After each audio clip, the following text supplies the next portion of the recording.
Kita nggak perlu kampanye cintailah produk-produk dalam negeri ini. Mohon maaf, ini nggak perlu.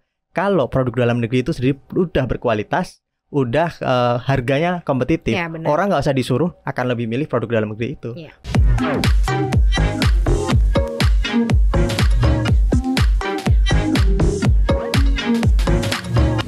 Hai Sobat Cuan, apa kabar? Halo Sobat Cuan. Seperti biasa hari Rabu ada koneksi konten Ekonomi. Seksi.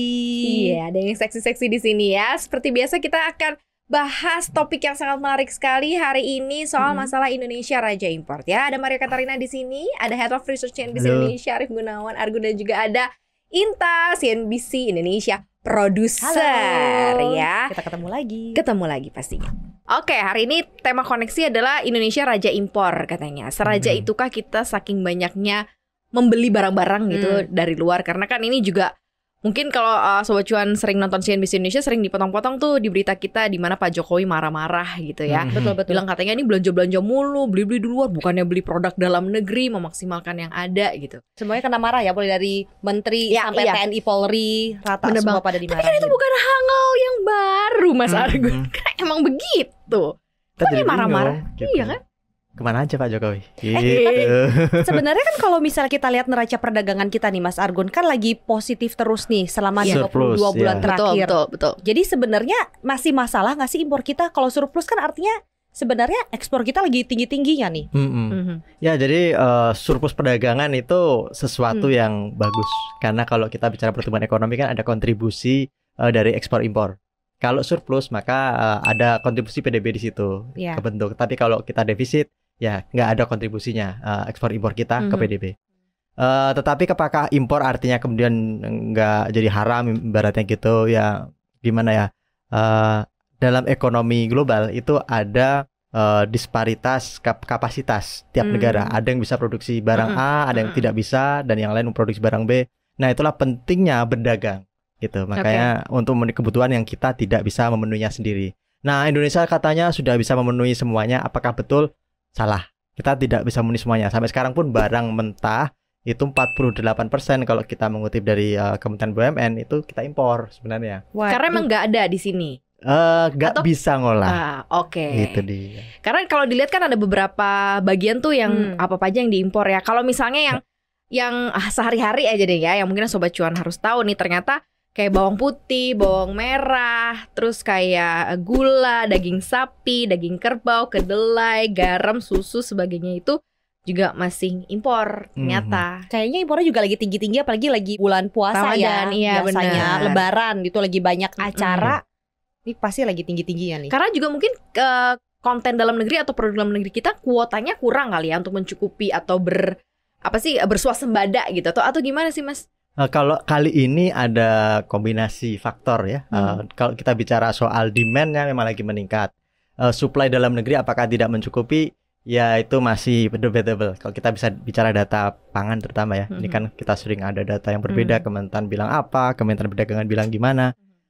Tetapi kalau yang saya lebih fokuskan menurut saya tahun ini yang terjadi adalah faktor perang itu yang Rusia. Oke. Jadi ini yang memicu supply chain di dunia itu terganggu. Oke. Ada beberapa produk pangan dan yang terkait pangan dan energi juga salah satunya yang kemudian harganya meningkat, dan itu otomatis memicu kenaikan harga pangan di Indonesia juga gitu.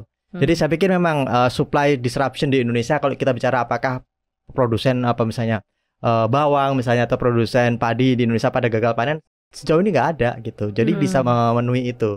Disparitas harga juga mungkin yang lokal konten jauh lebih mahal gitu kali ya dengan apa yang diimpor ya nggak Jadi sih? mendingan impor gitu ya. Karena lebih murah katanya gitu. Iya, itu juga. Kadang kalau kita impor produk beras misalnya dari Vietnam, itu katanya lebih murah dibandingkan dengan beras yang diproduksi di dalam negeri. Karena ada faktor pupuk di sana, ada faktor biaya produksi, biaya pengangkutan, logistik yang juga besar. Dan kalau dulu kita ingat kan pernah ada tuh kita bikin riset di CNBC Indonesia, ternyata mata rantai pasokan beras di Indonesia itu panjang, tergolong panjang di Asia Tenggara gitu. Lebih di Vietnam misalnya cuma 4.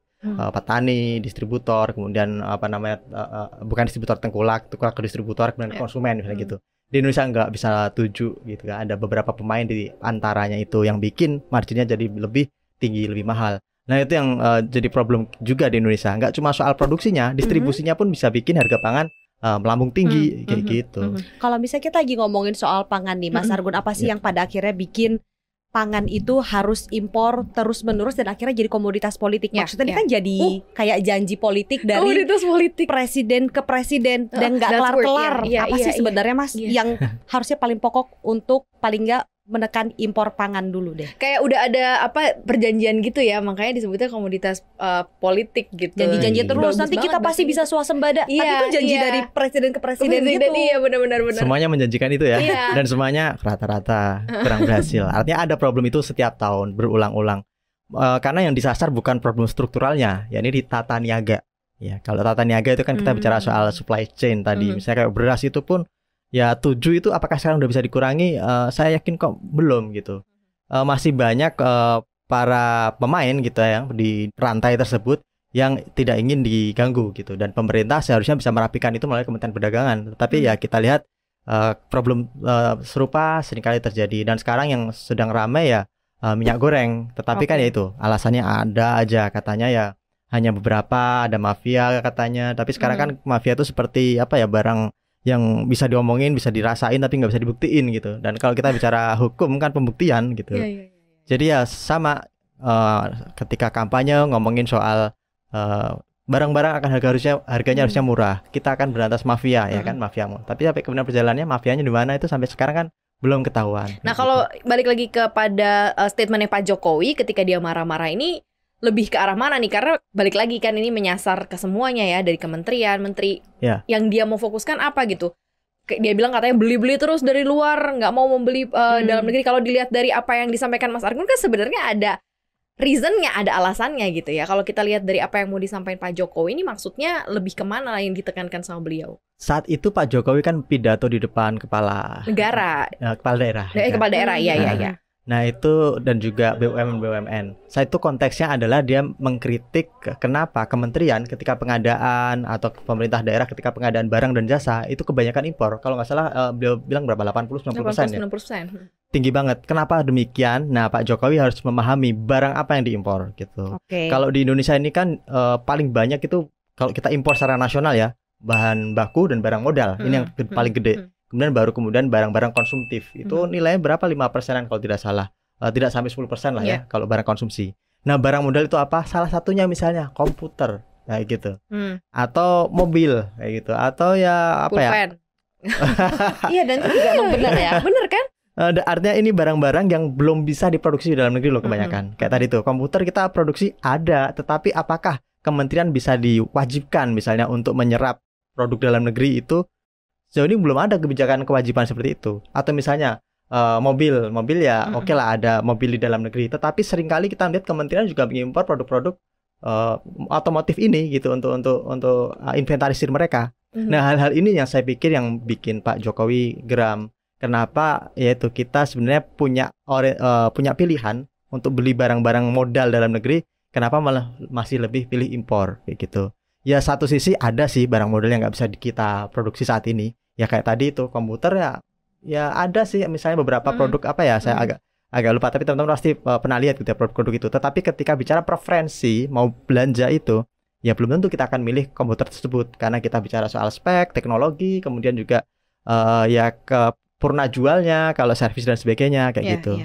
Dan ini yang mungkin juga harus diperhatikan gitu, apakah yang diimpor oleh kementerian itu sesuatu yang bisa disubstitusikan dengan produk dalam negeri. Kalau enggak ya marah-marahnya Pak Jokowi takutnya tadi politis gitu ya, atau bisa dibilang ya angin-anginan kayak ketika kampanye mengeluhkan soal impor, dijanjikan swasembada, tetapi pada akhirnya persoalannya belum teratasi sampai sekarang. Neraca impor kita termasuk ke dalam kategori yang masih wajar ataukah sebenarnya sudah over, sudah macam-macam nih, artinya ada barang-barang yang nggak genah sebenarnya orang Jawa bilang yang juga dibeli.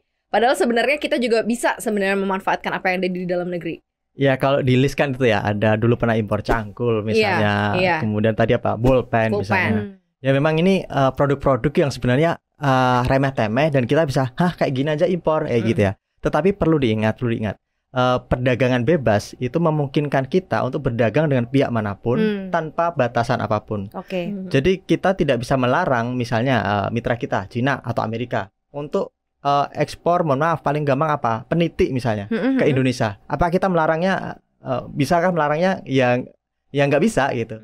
Karena emang aturannya kalau emang produk itu sesuai dengan aturan, tidak melanggar apapun gitu ya, bisa mereka masuk ke Indonesia. Nah, perkara memenangkan pasar atau tidak itu kan persoalan lain gitu.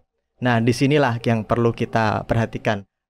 Biarlah apapun masuk ke Indonesia, produk-produk luar negeri itu, asalkan produk dalam negeri itu bisa mengatasinya gitu. Soal harga, competitiveness-nya itu dijaga. Nah, ini yang sepertinya jadi PR di dalam negeri. Barang-barang kayak cangkul, kayak pulpen itu tidak akan bisa mendapatkan pasar di Indonesia meskipun dia ada gitu, impor gitu ya dari manapun, Amerika dan sebagainya. Asalkan ya ini produk dalam negeri itu bisa bersaing. Nah, sayangnya kita mungkin pasarnya terlalu besar dan ya mungkin para pelaku usaha dalam negeri merasa nggak terlalu diancam dengan adanya produk-produk itu gitu. Jadi ya sudahlah, bagi-bagi pasar saja. Oke, jadi ini ada 3 kementerian yang ternyata tercatat mengimpor barang-barang remeh sampai Jokowi marah karena nilainya tuh sampai triliunan. Misalnya nih kalau dari Kementerian Kesehatan kan biasa ya, kalau misalnya kita tahu emang ada alat-alat kesehatan yang kita belum bisa produksi, reagen-reagen. Tapi ternyata juga ada yang Kementerian Kesehatan ini dikabarkan membeli sejumlah ranjang rumah sakit dari luar negeri. Padahal ini kalau misalnya tempat tidur ibaratnya lah ya, harusnya kan kita bisa bikin sendiri ya. Terus juga ada Kementerian Pertanian nih, misalnya memberi traktor yang diklaim berteknologi dari luar negeri. Seharusnya kan itu produsen kita juga banyak gitu sebenarnya. Karena kita juga adalah negara agraris ya. Harusnya itu kan adalah sesuatu yang memang sudah bisa kita buat. Kemudian misal tadi cangkul ya, Mas Argo juga ada sebut itu juga ternyata ada yang masih impor. Ada juga Kementerian Pendidikan, Kebudayaan, Riset dan Teknologi ini, menterinya Nadiem Makarim kena tegur karena baru menghabiskan 2 triliun untuk belanja lokal. Jadi Jokowi ini mengingatkan jangan sampai beli meja, kursi atau laptop tuh harus menggunakan barang impor. Jadi kalau bisa sih pakai barang lokal yang masih berkualitas. Kalau laptop mungkin ya masih dari luar kali ya. Kita belum bisa beli meja, kursi sekolah gitu ya. Ya itu maksudnya bisa nggak sih sebenarnya kita memaksimalkan hasil produk dalam negeri? Karena kalau dibilang produk dalam negeri harus berdaya saing nih. Nah ini banyak nih produsen dalam negeri yang ternyata malah ngincernya pasar luar, ya kan? Karena di sana dia bisa lebih banyak dapat cuan. Sementara kita disuruh pakai produk dalam negeri yang mungkin lebih tinggi nilainya, akhirnya milih barang impor yang lebih murah gitu. Jadi sebenarnya kayak nggak match gitu, nggak ketemu ya kan? Iya. Sebenarnya kan bisa aja pemerintah mengatasi itu nih dengan misalnya setelah Pak Jokowi marah-marah. Siapalah kementerian di Indonesia yang mengurusi soal Kementerian Dalam Negeri kali ya, mengeluarkan surat edaran bahwa ketika pengadaan barang dan jasa harus ada ketentuan lokal konten TKDN misalnya. Sebenarnya itu 80% udah kan ya? Kayak gitu. Dan itu memang harusnya dijalankan secara konsisten. Nah problemnya kan sekarang ya itu tadi, apakah kewajiban lokal konten itu dijalankan ketika pengadaan cangkul misalnya. Kalau kemudian kita bicara soal pengecualian TKDN untuk barang-barang yang belum bisa diproduksi dalam negeri, nah memang kita harus hati-hati nih. Kayak ranjang rumah sakit itu, mungkin kita bisa produksi dalam negeri, tetapi ada ranjang-ranjang khusus yang spesifikasinya mungkin berbeda. Jadi ada teknologinya, gitu kali ya. Kan ada teknologi tertentu yang ya apalah bisa mengukur detak jantung dan sebagainya otomatis gitu ya. Nah mungkin itu yang bikin mereka harus impor. Artinya harus dipilah-pilih gitu ya. Kemudian di sisi lain misalnya kalau kita bicara barang modal gitu ya, barang modal kayak traktor tadi itu, jangan-jangan mereka bisa memberikan harga jual yang lebih menarik daripada produksi di dalam negeri. Nah kalau yang seperti ini, semua kementerian ketika mengadakan tender gitu ya, mereka harus tunduk pada hukum pasar itu. Akan aneh kalau dia memenangkan produk traktor dalam negeri yang harganya 2 kali lipat misalnya, dibandingkan produk impor tadi itu yang kemudian akhirnya dimenangkan sama dia. Kenapa? Karena harganya lebih bersaing dengan kualitas teknologi yang lebih bagus. Nah ini PR-PR seperti ini juga harus dibenahi. Mungkin Pak Jokowi baru ngelihat gambaran besarnya, tetapi gambaran kecilnya ini harus diatasi oleh Kementerian entah Perdagangan, Kementerian Dalam Negeri juga, untuk merapikan mana yang bisa diimpor dan mana yang harus dari produk dalam negeri seperti itu.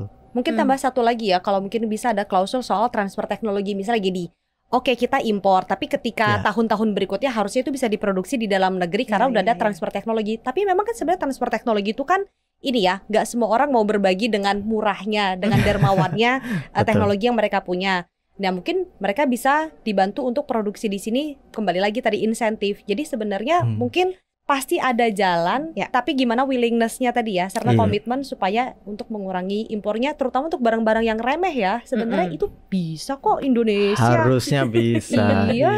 Banyak yang pinter ya kan, Sobat Cuan pinter-pinter. Iya, mungkin Sobat Cuan juga tanya sama diri sendiri ya. Sekarang yang dipakai produk-produknya banyakan yang lokal atau impor? Yo, ya kan? Kosmetik aku udah pakai yang lokal. Oh, insya Allah cantik ya. Insya Allah cantik. Ya makanya itu harus ditanyain juga sih ke diri kita sendiri. Sebagai lingkup yang paling kecil aja dulu deh ya. Kalau yang luas mungkin, tapi kalau satu nih Mas, pertanyaan terakhir mungkin ya. Bisa nggak sih emang Indonesia nantinya akan menuju ke sana? Akan lebih banyak produk dalam negeri yang dipakai. Jadi artinya stop impor. Kayak Jepang gitu. Apakah wise kita stop impor? Kok sepertinya juga nggak wise juga gitu. Nanti orang jadi nggak mau terima barang kita juga ya, bisa gitu ya. Iya, karena kan resiprokal biasanya. Jadi ada perlakuan khusus gitu kan, preferential trade partner misalnya. Itu kan ada. Jadi mereka memberikan beberapa kecenderungan untuk berdagang dengan negara tertentu yang dinilai memberikan kontribusi ekonomi besar buat negaranya sendiri. Jadi sebenarnya impor tidak serta-merta juga harus dimusuhin juga gitu kan ya. Iya. Maksudnya akhirnya artinya mau belanja dari luar pun nggak apa-apa gitu. Yang penting dari kita sendiri yang lokal produknya pun juga daya saingnya juga harus diperhatikan gitu kan ya. Betul. Karena ini keniscayaan pasar. Kita nggak perlu kampanye cintailah produk-produk dalam negeri ini. Mohon maaf, ini nggak perlu.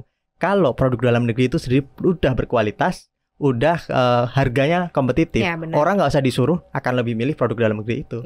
Buat apa saya beli produk impor yang harganya mahal, kualitasnya nggak bagus, sementara ada produk lain yang lebih bagus, lebih murah, dan itu buatan Indonesia. Setuju. Gitu. Itu yang harus dibangun. Sepakat. Nah, Sobat Cuan gimana? Mudah-mudahan juga sepakat ya. Ya itu deh, cek ya, kita barang-barang kita tuh udah banyak lokal produk atau justru masih banyak yang luar, banyak yang impor ya. Terima kasih Sobat Cuan udah dengerin Koneksi hari ini. Jangan lupa dengerin kita, podcast kita di mana aja Bunta? Materi kita ada di Spotify, Google Podcast, Apple Podcast, dan juga di Anchor. Selain itu ada materi kita juga di Instagram, di akun @cuap_cuan. Selain itu, jangan lupa juga untuk subscribe, like, dan juga share materi kita yang ada di YouTube channel Cuap Cuan supaya semua konten-konten yang bermanfaat ini bisa diterima oleh lebih banyak orang. Pasti. Dan jangan lupa juga Sobat Cuan ya, kita juga tayang di CNBC Indonesia TV.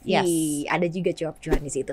Terima kasih banyak Sobat Cuan, sehat-sehat terus untuk semuanya. Maria pamit. Argun pamit. Dan juga Inta pamit. Bye Sobat Cuan. Sobat Cuan.